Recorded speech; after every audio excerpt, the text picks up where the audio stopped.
Hey everyone, welcome back to the show. I am excited to be joined today by Lopez to continue our series on time efficiency and expanding the time that you have in your business. So, Anne is joining us today to talk about how she actually restructured her company and her team, more importantly, into pods to double revenue in 2 years without hiring more people, while also shaving 10 to 15 hours off her own work week by reducing her time spent in day-to-day execution. So, anyways, Anne, welcome to Cubicle, the CEO. Thank you so much. I'm so fired up to get into this conversation and hopefully help a few listeners. Absolutely. I think you have so much wisdom to share in this arena. And just a quick intro for those who don't know you. Anne is a Miami based interior designer, speaker, business coach, and founder of Studio 790, one of the fastest growing women owned design firms in the country, and recently named one of Architectural Digest Pro's Miami interior design firms to watch. I'm a huge fan of Architectural Digest, so what an honor. Congratulations. Thank you. Thank you so much. And today, Anne leads a multi seven figure firm featured again in Architectural Digest, HGTV Magazine, Pinterest, National Success Stories. And she has partnered with brands that we all have heard of: Formula One, Jockey, Raising Cane's, Wayfair, just to name a few. And I would love to start off our conversation by actually having you share your 60-second Cubicle to CEO story. What was that catalyst that launched you into full time entrepreneurship? Yeah, the catalyst was a combination of personal challenges that arose in my life in my late 30s that led me to go, wait, I have one life to live. I am going to do the thing that sets my soul on fire, and that's going to make the biggest impact, which made me quit corporate to go do this amazing journey we call entrepreneurship in the interior design industry. So, combination of personal and wasn't getting any younger. But yet, I feel like, it's an interesting conversation or timing, I should say. I feel like I just turned 32, like about a week or so ago, and I have been loving the content shift lately where people are really embracing like their 30s, their 40s, their 50s as youthful. Cause I think like growing up, people put this like limit on women, especially where it's like, oh, you're old now. You're like in your 30s, you're in your 40s. And it's like, you're just starting, like you're just beginning. So I love that perspective shift. All right, so getting into the case study today, Anne, you used to have your design firm, Studio 790, used to have it be talent led, quote unquote. I'm not from the design industry. And so I am assuming that means that, like, when clients would onboard with you, they had a specific designer in mind they wanted to work with. Is that what you meant by talent led, or can you explain to us what that means? Yeah, it is. It is that. And it is also a combination of where we're at in the business and people's strengths as well. So having to sort of puzzle piece in what, when the client comes in, who do they want? Are they available? What does that look like? And it's a challenge, right? Mhm. That we faced. And we worked through it for many years, but I realized, wait a minute, I think there could be a better way to do this that can still serve our clients with strength, but also garner more efficiency and focus internally. Yeah, absolutely. And that was like the I guess genesis of this pod restructure that you did, right? So Yeah. help us understand, like, how do you define a pod and what does that look like on your team? Yeah. So I actually took a page from a playbook at a previous company I was at. I was the vice president of client relations for a social media firm a handful of years, many years ago at this point, almost a decade. And we had pods.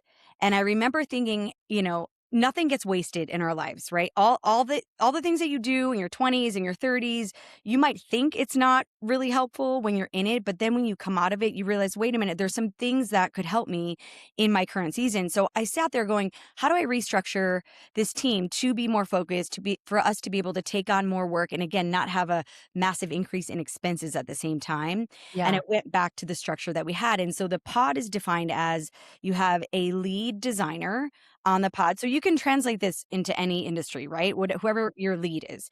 So we have a lead designer and a junior designer. So that's pod one. Pod two, lead designer, junior designer. And then you can, of course, pod three, pod four, pod five.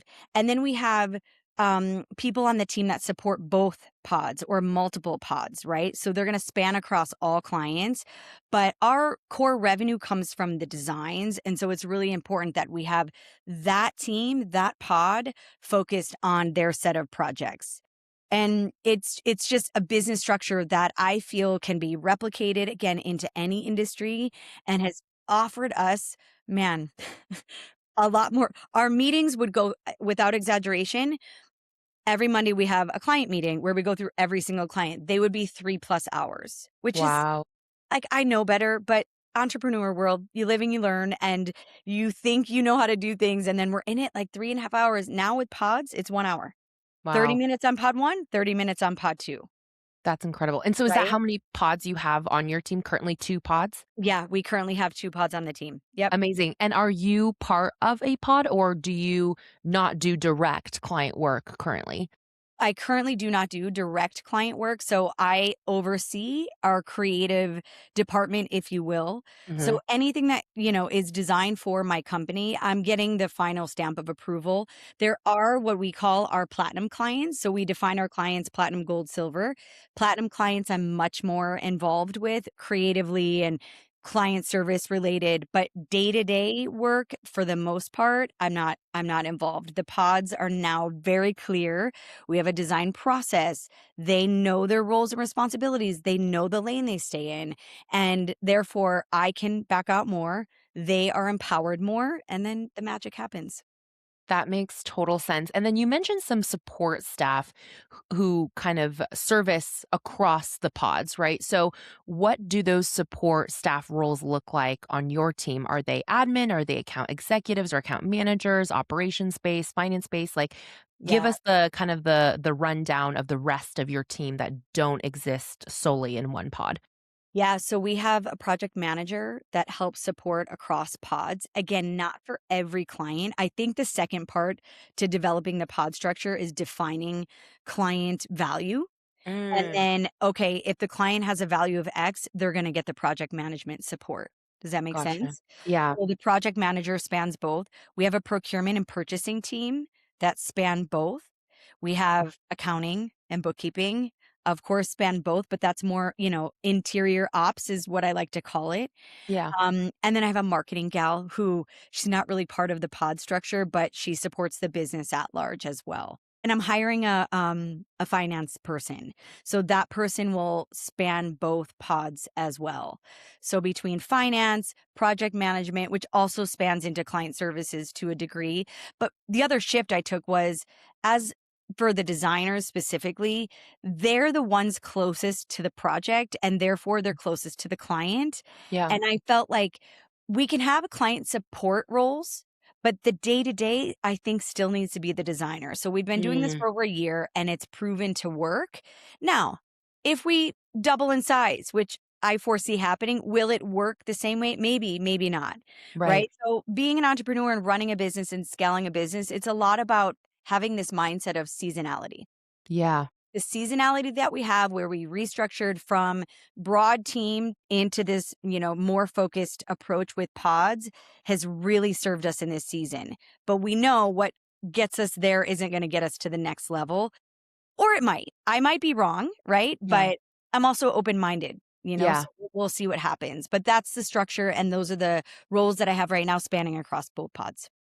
Well, I think that ability to be nimble, Yeah. is actually the strength of small business, right? I've often heard it compared to like small businesses are like speedboats, whereas large organizations encumbered by complex organizational charts and a lot of red tape, they're like cruise ships. It takes a lot to navigate even a few degrees, whereas we can flip around in a second if needed. And so, I think you bring up an excellent point there.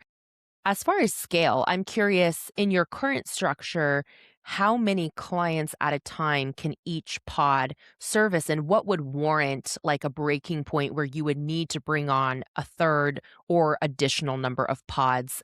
Like at what level would you need to be able to bring on that additional support? Yeah, I love this question because I'm actually in the weeds of defining that right now. So I have a soft answer, but I don't have the like exact formula because we're working through it. But what I'm learning is it's pod plus client value. So if you have a pod that has a couple of platinum clients, that's probably all that they can focus on for Yeah. a season. But if you have a pod that has multiple silver clients, they can probably have 6 to 8 of those clients Mm, and be fine. I think the big thing that in lieu of in the season that I'm in, I'm realizing the cross pod roles are really important. So when we defined, okay, we're going to have a procurement and purchasing team that's going to support both pods, mhm, we all have been able to breathe and live better lives. Like it has changed the business, and that's a role, and it's multiple people. We have 2 people that help support. They're not broken up by pod. They're broken up by yeah, availability, to be honest with you. yeah, So I think it's the broadening my mindset, and anyone else who would do this or is doing it, to go, the next logical step isn't always to add a pod.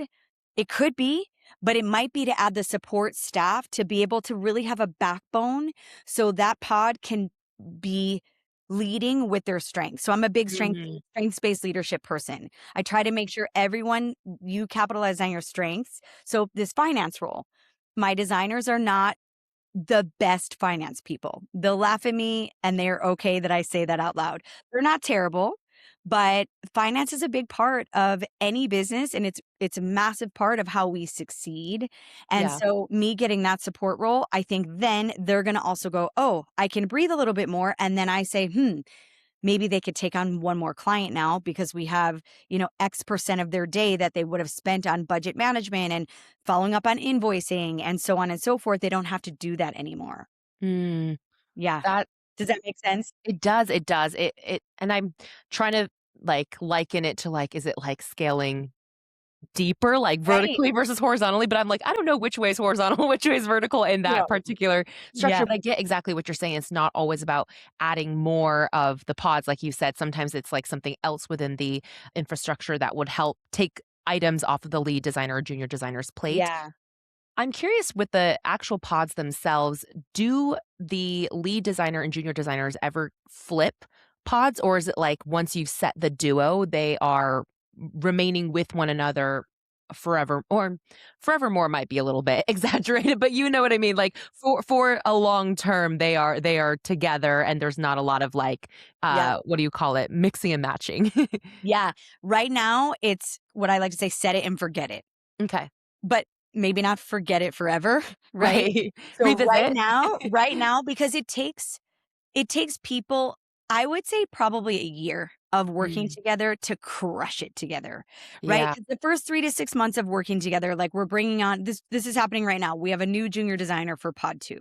She started with us, whatever, 2 months ago, let's say. She has to learn a lot about our systems, a lot about how we work, our culture, our brand. There's a lot that she has to take in, and she's also learning designs, and she's learning clients, and she's learning her boss and how what, Yeah. her boss wants. That process takes a while for Mm, her to get into a rhythm. And then, okay, now she knows culture. Now she knows my expectations. Then she has to really cater to her boss and the clients that she has. And that, I think, again, I would say a solid year. Once yeah. they get a year behind their belts and it's going well, and we continue to see more efficiency and more improvements, less mistakes, things like that, then I go, okay, now you're in like your peak season. I want them to stay in peak season for a while. It builds confidence, it builds trust with our clients. It obviously in theory would help with repeat clients, referrals, etc. Yeah. So I'm not totally interested in flip-flopping pods. I would say at least probably 2. So year 1 is like get the foundation built. Year 2 is like let's put some art on the walls, if you will. Like let's make it beautiful for a while, get in that season of rhythm, and then Mhm. probably after 2 years it would be okay, where you at? Or it's a you're ready to grow. Yeah. And what is the next level of, if after lead designer of the pod, is it design director and then we backfill lead designer, we backfill JD, or is it an admin that supports the pod up? To your point, is it up, down, vertical, horizontal? I Yeah. don't know. It doesn't really matter. But then we have to start asking those questions. But this is the brain of a founder. It's constantly going, what's the next season and puzzle piece that I Yes. need to plug in right now? And we have to be gracious with ourselves because I'm going to make the wrong decision. I Mm, might say an admin is the next best to hire, and the team might agree with me, and then we do it and we realize, no, we needed a finance person or we needed to go up, and the creative lead needed to be expanded because she was getting bored. yeah. Yeah. So this is it. Trial and error. I think it's so refreshing your honesty about that, that you don't and actually it's funny because I actually said this on a panel. I was speaking at my alma mater yesterday to a group of, young college age students, and I said this exactly, and I was like, being a leader is rarely a situation where you have all the answers. In Mm-mm. fact, I think the best leaders are the ones who openly admit that they don't, and they're just very willing to learn and to collaborate and to trial and error, to experiment, as you've said. So, I completely understand what you're saying there. From the client perspective, I am curious, like you mentioned before, one of the bottlenecks was that, if a client was like, "Oh, I really wanna work with this specific designer," you kind of have to backtrack a bunch of things and be like, "Okay, when's the availability open up? Yada, yada, yada," and then, the support team around it. Now that you have pods, if a client comes to you, how are you determining which pod to send a client to? And then also, if they do have a specific designer in mind that they're wanting to work with, are you still accommodating that request, or has this pod structure kind of changed how you're making those assignments? Yeah, I'll answer the last question first. So the pod structure, I don't really talk about it with the client because I know what's going to serve them best. Even if they were to say like, "Oh, I want, Billy instead of Pam." They're not maybe one day will be big enough where they're going to really specify, between the 3 or 4 pods that one day we will have. Yeah. But right now, I just tell them, "You're gonna be assigned a lead designer and a junior designer, and they're gonna be your go-to people day in and day out." Yeah. Most of the time now, I don't really get asked questions on it. Now, Okay. of course, this is obvious. If it's a repeat client, I'm gonna assign them the same person they had because there's one reason they're coming back. There's a few reasons they're coming back. For sure, one of the reasons is the person they worked with, or else they might not come back, right? Right. So we're gonna do that. You know what? We just had our session on Monday. I had an all-day staff meeting, and one item on the agenda is, okay, we have 4 new clients Mhm. coming. I have thoughts on where they should go, but I want everyone's voice at the table. We don't sit for hours and unpack it. We don't have time for that and whatever, but I do wanna hear their perspective because their brains are different than mine. So Right. we sat there and we evaluated, and we actually made a change. To hear the rest of this episode and unlock weekly subscriber only content and community access, join us as a premium subscriber at cubicletoceo.co/podcast. The link is below in our show notes.